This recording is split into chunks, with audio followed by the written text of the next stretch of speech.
करेलई मधेपुर माहौल में शॉपिंग करेलई गे छोड़ी सुन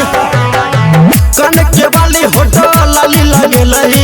जंगलपुर मॉल में शॉपिंग करेलई खेत में मिलेला बोलेलही गे छोड़ी एलही सीना से सटेलही आ कनी मांगलियो त किया ने देलही गे छोड़ी एलही सीना से सटेलही आ कनी मांगलियो त किया ने देलही बोल कनी मांगलियो त किया ने देलही डीजे अरमान हेतौने कनियो तोरा दर्द गे मिलतौने हमरा सन मरद गे हेतौने कनियो तोरा दर्द गे मिलतौने हमरा सन मरद गे सुन गे गोरकी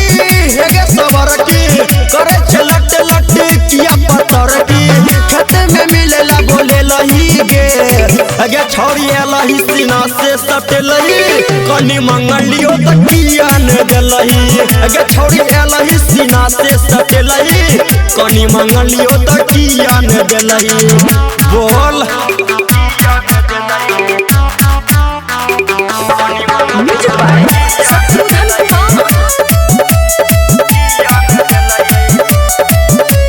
डीजे अरमान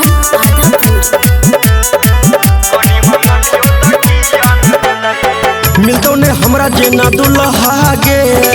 फुके ने देबो तोरा चूल्हा गे मिलतो ने हमरा सन दुल्हा गे फुके ने देबो तोरा चूल्हा गे राइटर दुर्गा कहे छो तोरा अगर के दर्द भी छेड़े छो बोरा खेत में मिलेला बोलेलही गे छोड़ी एलही सीना से सटेलही कनी मांगलियो त किया ने देलही गे छोड़ी एलही सीना से सटेलही कनी मांगलियो त किया ने देलही।